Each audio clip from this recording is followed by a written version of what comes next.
হুজুর বিজ্ঞানের কাজুর। তো হ্যালো বন্ধুরা, হ্যালো বন্ধুরা, আমি আপনাদের টম ভাই এক্সওয়াইজেড। ফাইনালি আজকে আমি রিভিউ করবো ব্যাড অ্যাস রবি কুমার। যদি এই সিনেমা ব্যাড হয় তার পিছনে অ্যাস লাগিয়ে দিন, হয়ে যাবে ব্যাড অ্যাস রবি কুমার। প্রথম দিকে শুরু হয় সিনেমার, এখানে ডিসক্লেমার দিয়ে রাখে যে এই সিনেমা দেখতে গেলে কোনো লজিক দেবে না, কোনো লজিক লাগালে একদম সিনেমাটা খারাপ যাবে। সবাই বলছিল যে হিমেশ রেশমিয়া নাকি অ্যাক্টিং করতে পারে না, সবাই মিম বার করছিল। হিমেশ রেশমিয়া হচ্ছে না, তোরা আমাকে মিম বার করবি? গোটা সিনেমা মিম বার করবো। হয়তো তিনি খুবই বোকা, না হলে খুবই চালাক। এত সুন্দর করে পুরো আর্টিস্টিকভাবে এত সুন্দর করে জিনিসটাকে ম্যানেজ করে এই সিনেমাটাকে প্রচার করা হয়েছে। এটা কোনো পিআর টিম করে নেই, এটা আমরাই করছি, পাবলিকরাই। ব্যাড অ্যাজ রবি কুমার মানে এখন 2025 সালে সব থেকে হিট সিনেমা বলিউডের। কারণ এই সিনেমা রিলিজ হওয়ার আগেই অলরেডি তিনি কামাই করে ফেলেছেন। এই সিনেমা যদি 5 কোটি টাকা কামাই করে না, তবু এই সিনেমা লাভ হবে, জানেন তো। আর ডায়লগ ভয়ঙ্কর ভয়ঙ্কর বিষাক্ত ডায়লগ, যেটা মনে সারা জীবন গেঁথে যাবে। ও কি গান, মানে দিলকে তাজমহল মানে মারতো গান। তার মধ্যে উফ সিনারি, মানে পাঠান, জওয়ান, অ্যানিমেলস, জিন্দগি না মিলেগি দুবারে, এইসব ধরনের যে সিনেমাগুলো সব ফেল। বাহুবলী ফেল। 5,000 কোটি টাকার মতন কালেকশন করতে পারবে এই সিনেমা।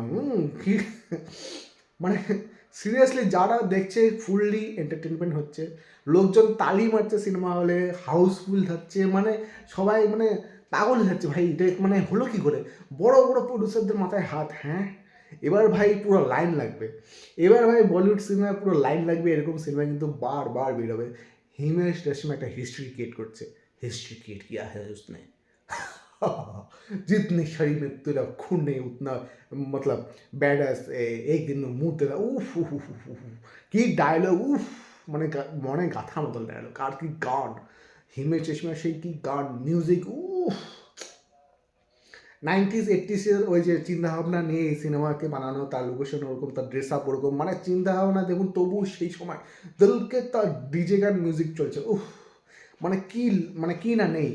মানুষ তো এটাই চায়, মানুষ এটাই চায় এন্টারটেন হতে, এবং হিমেশ রেশমিয়া এন্টারটেনমেন্ট দিয়েছে পাবলিককে। আর কি চাই? এই সিনেমা দেখুন, খুব ভালো হয়েছে, খুব ভালো লাগবে, খুবই এনজয় করতে পারবেন। এইবার চলে আসি এই সিনেমার মেন বিষয়টা কি। মেন বিষয় হলো হিমেশ রেশমিয়া অ্যাক্টিং, ভাই মারাত্মক অ্যাক্টিং। ডায়লগ হচ্ছে ধুমাধাম ডায়লগ। কমেডি কিছু কিছু জায়গায় খুব ভালো হয়েছে, কিন্তু কোনো কোনো জায়গায় অতিরিক্ত কমেডি দেওয়া হয়েছে। মনে হচ্ছে তোমার কেউ পিছন দিয়ে কেউ চিমটি কাটছে, এরকম মানে কমেডি। মাঝে মাঝে হাসি পায়। জনি লিভারের ক্যারেক্টার খুবই ভালো ছিল।